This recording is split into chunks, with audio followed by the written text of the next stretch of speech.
ഓം ശ്രീ മഹാദേവി നമ. നമസ്തേ. ആനന്ദഭൈരവി ആസ്ട്രോളജിയിലേക്ക് എല്ലാവർക്കും സ്വാഗതം. ജൂലൈ 1 മിഥുനം 17 തിങ്കളാഴ്ച മുതൽ ജൂലൈ 31 കർക്കിടകം 16 ബുധനാഴ്ച വരെയുള്ള കുംഭക്കൂറുകാരുടെ ജൂലൈ മാസഫലത്തെക്കുറിച്ചാണ് നമ്മളിപ്പോൾ ചിന്തിക്കുവാൻ പോകുന്നത്. കുംഭക്കൂറിലെ നക്ഷത്രങ്ങളായ അവിട്ടം 3, 4 പാദക്കാർക്കും ചതയ നക്ഷത്രക്കാർക്കും പോരുരുട്ടാതി 1, 2, 3 പാദക്കാർക്കുമാണ് ഈ ഫലങ്ങൾ അനുയോജ്യമായിട്ടുള്ളത്. ഈ ചാനൽ ഇതുവരെ സബ്സ്ക്രൈബ് ചെയ്തിട്ടില്ലാത്തവർ ഒന്ന് സബ്സ്ക്രൈബ് ചെയ്യുവാനും നിങ്ങൾക്ക് വേണ്ടപ്പെട്ടവർക്കെല്ലാം ഈ ചാനലൊന്ന് ഷെയർ ചെയ്ത് കൊടുക്കുവാനും അഭ്യർത്ഥിക്കുന്നു. അരികിലുള്ള ബെൽ ബട്ടൺ അമർത്തി അതിൽ ഓൾ എന്ന് കൊടുത്താൽ ഇനി വരുന്ന എല്ലാ വീഡിയോകളും തത്സമയം തന്നെ നോട്ടിഫിക്കേഷനായിട്ട് ലഭിക്കുന്നതാണ്. വീഡിയോ ഇഷ്ടമായാൽ ഒരു ലൈക്ക് തരുവാൻ മടി കാണിക്കരുത്. ജൂലൈ മാസത്തിൽ കുംഭക്കൂറുകാർക്ക് ജനമധ്യത്തിൽ അംഗീകാരം പിടിച്ചുപറ്റുവാനുള്ള അവസരങ്ങൾ ലഭിക്കുന്നതാണ്. ദമ്പതികൾ തമ്മിൽ വളരെയധികം സന്തോഷകരങ്ങളായിട്ടുള്ള അനുഭവങ്ങൾ ഉണ്ടാകും. മുൻപ് ഉപേക്ഷിച്ചു പോയ ബന്ധങ്ങളിലേക്ക് തിരിച്ചു പോകാനും അഥവാ ഉദ്യോഗസ്ഥർക്ക് മുൻപിരുന്ന സ്ഥലങ്ങളിലേക്ക് താൽക്കാലികമായെങ്കിലും സ്ഥലം മാറ്റം മുതലായവ ലഭിക്കുക, മുൻപ് ചെയ്യാൻ ഉദ്ദേശിച്ചിട്ട് ഉപേക്ഷിച്ച പദ്ധതികൾ വീണ്ടും പുനരാലോചിക്കുക തുടങ്ങി ഉപേക്ഷിച്ച കാര്യങ്ങളെല്ലാം തിരിച്ച് ഒന്നുകൂടി ആലോചിക്കുക അല്ലെങ്കിൽ അതിലേക്ക് മടങ്ങി പോകാനുള്ള ഒരു പ്രവണത മുതലായവ കാണിച്ചേക്കാം. ധനപരമായിട്ട് ഉണ്ടായിരുന്ന ബുദ്ധിമുട്ടുകൾക്ക് ഒരു പരിധിവരെ സമാശ്വാസം ലഭിക്കുന്നതാണ്. എന്നാൽ അധിക ചിലവുകളും കാണാ ചിലവുകളും വന്നുകൂടുകയും അതുപോലെ നിങ്ങൾ വിചാരിക്കാത്ത കാര്യങ്ങൾക്കായിട്ട് പണം മുടക്കി നഷ്ടം വരുവാനുമൊക്കെ സാധ്യതയുണ്ട്.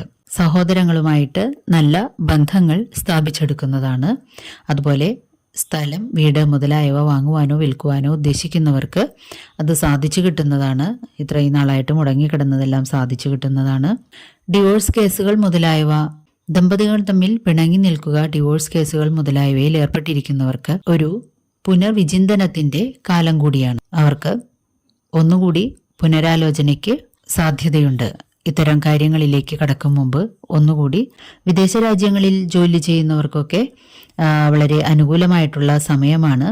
എന്നിരുന്നാലും വിദേശ രാജ്യങ്ങളിലേക്ക് പോകാൻ ശ്രമിക്കുന്നവർക്ക് ധനനഷ്ടം വരാതിരിക്കുവാനോ അമളികൾ പറ്റാതിരിക്കാനോ ചതിക്കുഴികളിൽ ചെന്ന് ചാടാതിരിക്കുവാനും മറ്റും പ്രത്യേകം ശ്രദ്ധ പുലർത്തേണ്ടതാണ്. മറ്റുള്ളവരുമായിട്ട് വാക്കുതർക്കങ്ങളോ കലഹങ്ങളോ മറ്റും വരാതിരിക്കാനും ഡോക്യുമെന്റ് മുതലായവയിൽ തെറ്റുവരാനും സാധ്യതയുള്ളതുകൊണ്ട് വളരെയധികം ഈ കാര്യങ്ങളിൽ ശ്രദ്ധിക്കേണ്ടതുമാണ്. തൊഴിൽ രംഗത്ത് പ്രശസ്തിയും ഉയർച്ചയും സ്ഥാനമാനങ്ങളും നിങ്ങളെ തേടി വരുന്നതാണ്.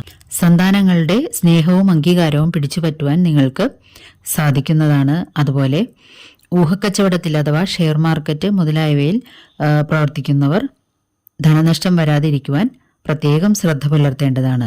ബന്ധുക്കളിൽ നിന്നും സഹായ സഹകരണങ്ങൾ എല്ലാ കാര്യത്തിലും ലഭിക്കുന്നതാണ്. അതുപോലെ കുടുംബാംഗങ്ങളുടെ സ്നേഹാദരങ്ങളും സഹകരണവും കിട്ടുന്നത് ജീവിതത്തിൽ പുതിയൊരു ഉണർവ് ഉണ്ടാക്കുവാനായിട്ട് നിങ്ങളെ സഹായിക്കുന്നതാണ്. എന്നാൽ ശത്രുക്കളുടെ ഉപദ്രവം നിങ്ങൾക്ക് ചിലപ്പോൾ നേരിടേണ്ടി വന്നേക്കാം. അതുപോലെ മാസാന്ത്യത്തിൽ ദാമ്പത്യ സുഖക്കുറവ് അനുഭവപ്പെടാനായിട്ട് സാധ്യതയുണ്ട്. നിരന്തരമായിട്ടുള്ള ചെറുയാത്രകൾ ആവശ്യമായിട്ട് വന്നേക്കാം.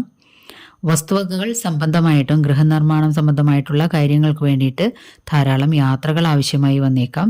അതുപോലെ പുതിയ വീട് നിർമ്മിക്കുവാനും മറ്റും ആഗ്രഹിച്ചിരുന്നവർക്ക് അതിന് അനുകൂലമായിട്ടുള്ള സമയമാണ്. അത് തുടങ്ങുവാനായിട്ട് സാധിക്കുന്നതാണ്. മൂത്രസംബന്ധമായ രോഗങ്ങളെയും പല്ലുകൾക്ക് വരാവുന്ന അസുഖങ്ങളെയും പ്രമേഹം മുതലായവയെയും കരുതിയിരിക്കേണ്ടതാണ്.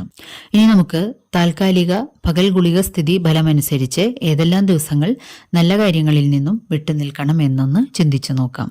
കുംഭക്കൂറുകാർക്ക് 4, 11, 12, 19, 26 എന്നീ ദിനങ്ങൾ ശാരീരികമായോ മാനസികമായോ അതുപോലെ പങ്കാളികളിൽ നിന്നോ അല്ലെങ്കിൽ നിങ്ങളുടെ കസ്റ്റമേഴ്സിൽ നിന്നും മറ്റും എന്തെങ്കിലും ബുദ്ധിമുട്ടുണ്ടാകാനായിട്ട് സാധ്യതയുള്ള ദിവസമാണ്. പനി, ജ്വരം മുതലായവ വരാതിരിക്കുവാനും പ്രത്യേകിച്ചും ശ്രദ്ധിക്കേണ്ടതാണ്. കീഴ്ജീവനക്കാരിൽ നിന്നും അനുകൂലമല്ലാതെയുള്ള പെരുമാറ്റങ്ങൾ അല്ലെങ്കിൽ ചില്ലറ സമരങ്ങൾ മുതലായവയോ ഉണ്ടാകാനായിട്ട് സാധ്യതയുണ്ട്. ദിവസവേതനക്കാർക്കും കൃഷിക്കാർക്കും ഈ ദിവസങ്ങൾ തീരെ അനുകൂലമായിരിക്കുകയില്ല. അന്നത്തെ ദിവസം ദീർഘയാത്രകൾ പോവുക, പ്രധാനപ്പെട്ട തീരുമാനങ്ങൾ എടുക്കുക മുതലായവ ചെയ്യാതിരിക്കുന്നത് ഉത്തമമായിരിക്കും. 14, 21, 28 എന്നീ ദിനങ്ങളിൽ ഏതെങ്കിലും തരത്തിലുള്ള ലാഭങ്ങൾ നിങ്ങൾക്ക് കിട്ടാനിരുന്നത് അല്ലെങ്കിൽ ഏതെങ്കിലും തരത്തിൽ നിങ്ങൾ അറേഞ്ച് ചെയ്യപ്പെടുമെന്ന് കരുതിയിരുന്ന ധനം നിങ്ങൾക്ക് കിട്ടാതിരിക്കാനും വൈകുവാനും മറ്റും സാധ്യതയുണ്ട്. തൊഴിൽ രംഗത്ത് 7, 8, 15, 22, 29, 30 എന്നീ ദിവസങ്ങളിൽ എന്തെങ്കിലും ബുദ്ധിമുട്ടുകൾ ഉണ്ടാവാൻ സാധ്യതയുണ്ട്. എന്നിരുന്നാലും ദൈവാധീനം ഉള്ളതുകൊണ്ട് നിങ്ങൾക്ക് അതിലെ പ്രശ്നങ്ങളെ സോൾവ് ചെയ്യുവാനും മറികടക്കുവാനും മറ്റും സാധിക്കുന്നതാണ്. ചില്ലറ ഭാഗ്യക്കേടുകൾ 1, 2, 9, 16, 23, 24, 31 എന്നീ ദിനങ്ങളിൽ ഉണ്ടാകുവാൻ സാധ്യതയുണ്ട്. ഈ ദിവസങ്ങളിൽ ബിസിനസ് മുതലായവ ചെയ്യുന്നവർ വളരെയധികം ശ്രദ്ധിക്കേണ്ടതാണ്. മറ്റുള്ളവരുമായിട്ട് വാക്കുതർക്കങ്ങളോ മറ്റും ഉണ്ടാകാൻ ഈ ദിവസങ്ങളിൽ സാധ്യതയുണ്ട്. അതുകൊണ്ട് തന്നെ നിങ്ങൾക്ക് ചില കിട്ടാമെന്ന് വെച്ചിരുന്ന പല കാര്യങ്ങൾക്കും തടസ്സം നേരിടാനും ഗവൺമെന്റിൽ നിന്നും കിട്ടേണ്ടുന്ന ആനുകൂല്യങ്ങൾ വൈകുവാനും മറ്റും കാരണമായേക്കാം. ഈ ദോഷങ്ങളുടെ പരിഹാരാർത്ഥമായിട്ട് നിങ്ങൾ ചെയ്യേണ്ടത് ശിവങ്കൽ ശ്രീരുദ്ര മന്ത്രത്താൽ അഭിഷേകം നടത്തുക, പ്രദക്ഷിണം, ശിവസഹസ്രനാമ സ്തോത്ര പാരായണം, മൃത്യുഞ്ജയ പുഷ്പാഞ്ജലി, ധാര, പിൻവിളക്ക് മുതലായവയും സർപ്പത്തിങ്കൽ നൂറും പാലും മുതലായവയും സമർപ്പിച്ചുകൊണ്ടും ദോഷങ്ങളെ മറികടക്കാവുന്നതാണ്. ജൂലൈ മാസത്തിലെ പ്രധാനപ്പെട്ട ദിവസങ്ങൾ ഏതെല്ലാമാണെന്ന് നോക്കാം. ജൂലൈ 2 കൂർമാവതാരവും ഏകാദശിയുമാകുന്നു. ജൂലൈ 5 കറുത്തവാവും. ജൂലൈ 16 കർക്കിടകം 1 രാമായണ മാസാരംഭവും ദക്ഷിണായന പുണ്യകാലവുമാണ്. അതുപോലെ ജൂലൈ 21 പൗർണമിയും അന്ന് ഗുരുപൂർണിമ ആചരണവും ആണ്. ഗ്രഹനിലകൾ പരിശോധിക്കുകയാണെങ്കിൽ ചാരവശാൽ വ്യാഴം ഇടവം രാശിയിൽ രോഹിണി നക്ഷത്രത്തിലും രാഹു മീനം രാശിയിൽ ഉത്രട്ടാതി നക്ഷത്രത്തിലും സഞ്ചരിക്കുകയാണ്. ശനി കുംഭം രാശിയിൽ തന്നെ പൂരുരുട്ടാതി നക്ഷത്രത്തിൽ വക്രത്തിൽ സഞ്ചരിച്ചു തുടങ്ങിയിരിക്കുകയാണ്. കേതു കന്നിരാശിയിൽ അത്തം നക്ഷത്രത്തിലും യാത്ര തുടരുന്നു. വലിയ ഗ്രഹങ്ങളുടെ ഈ രാശിമാറ്റമില്ലായ്മ അല്ലെങ്കിൽ സ്ഥായിയായിട്ടുള്ള ഈ ഭാവം നിങ്ങളുടെ ജീവിതത്തിലെ അടിസ്ഥാനപരമായിട്ടുള്ള കാര്യങ്ങളിലെ അച്ചടക്കം അല്ലെങ്കിൽ മാറ്റമില്ലായ്മയാണ് കാണിക്കുന്നത്. എന്നാൽ ചെറുഗ്രഹങ്ങളായിട്ടുള്ള സൂര്യൻ മിഥുനം രാശിയിലേക്ക് പ്രവേശിച്ചു കഴിഞ്ഞു. ജൂലൈ 8 കാർത്തികയിലും ജൂലൈ 27 രോഹിണിയിലും ചൊവ്വ സഞ്ചരിക്കുകയാണ്. ബുധനാകട്ടെ ജൂലൈ 1 പൂയം നക്ഷത്രത്തിലും 9 ആയില്യത്തിലും 19 മകം നക്ഷത്രത്തിൽ ചിങ്ങം രാശിയിലും പ്രവേശിക്കുന്നു. ജൂലൈ 9 ശുക്രൻ പൂയം നക്ഷത്രത്തിലും 20 ആയില്യത്തിലും ചിങ്ങം രാശിയിലെ മകം നക്ഷത്രത്തിലേക്ക് ജൂലൈ 31 പ്രവേശിക്കുന്നു.